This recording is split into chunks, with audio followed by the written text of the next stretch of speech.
नमस्कार, मैं राजेंद्र रत्नू आरंभ एजुकेशन एकेडमी मथानिया से। आज हम हिंदी व्याकरण में विषय पढ़ रहे हैं संज्ञा। संज्ञा देखें, किसी व्यक्ति, वस्तु, स्थान, भाव, गुण आदि के नाम को संज्ञा कहते हैं। अब हम देखेंगे उदाहरण। मोहन व्यक्ति संज्ञा है। पुस्तक वस्तु संज्ञा है। जयपुर स्थानवाचक संज्ञा है। जवानी भाववाचक संज्ञा है। क्रोध गुणवाचक संख्या के उदाहरण है। हिंदी में संज्ञा तीन प्रकार की होती है। प्रथम जो है व्यक्तिवाचक संख्या, दूसरा जातिवाचक संख्या, तीसरा है भाववाचक संख्या। पहला है व्यक्तिवाचक संख्या। जिन संज्ञा शब्दों से किसी व्यक्ति, वस्तु, स्थान, विशेष्य का बोध होता है उसे व्यक्तिवाचक संख्या कहते हैं। जैसे एग्जाम्पल देखें, व्यक्तियों के नाम, जैसे कोई नाम है प्रकाश, राम, श्याम, ये सारे नाम हैं, ये सभी जो है व्यक्तिवाचक संख्या के उदाहरण हैं।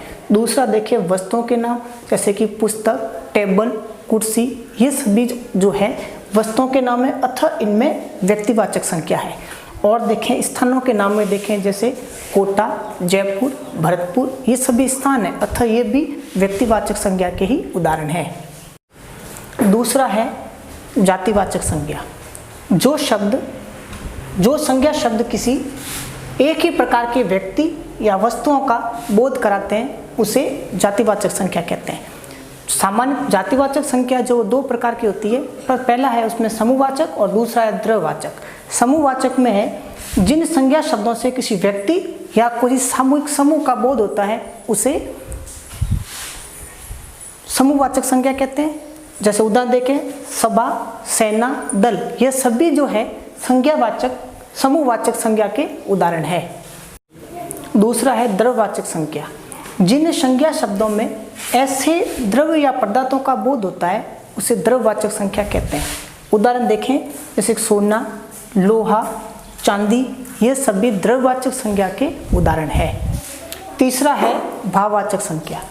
जिन संज्ञा शब्दों में किसी व्यक्ति, वस्तु, स्थान के गुण, दोष, धर्म, अवस्था और भाव का बोध होता है उसे भाववाचक संख्या कहते हैं।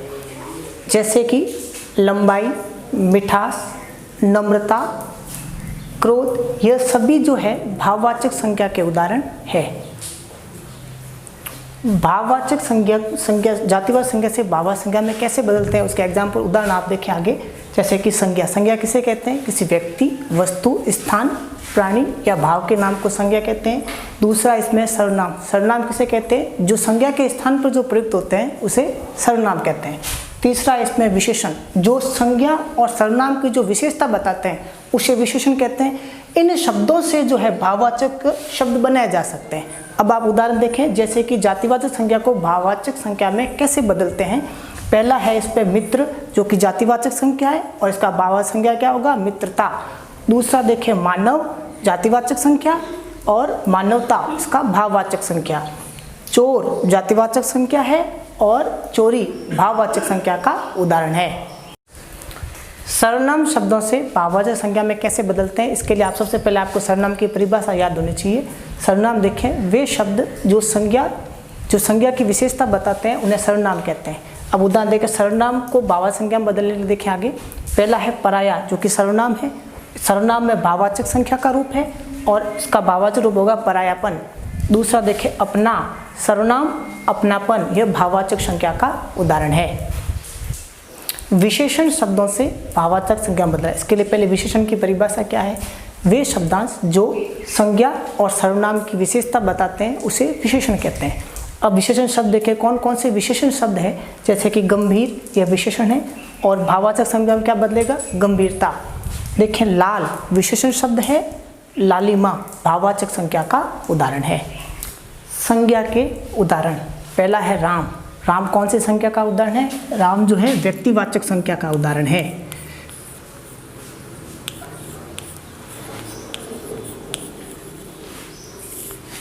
दूसरा इसमें लिखा है कोवा। कोवा जो है किसी जाति का बोध कराता है अतः यह जातिवाचक संख्या का उदाहरण है।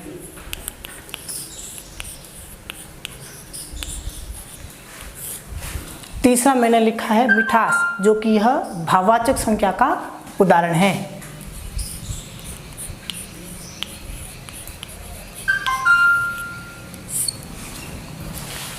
अगला है शत्रुता। यह जो है यह भी भाववाचक संज्ञा का उदाहरण है। लास्ट है भारत, जो कि व्यक्तिवाचक संज्ञा का उदाहरण है।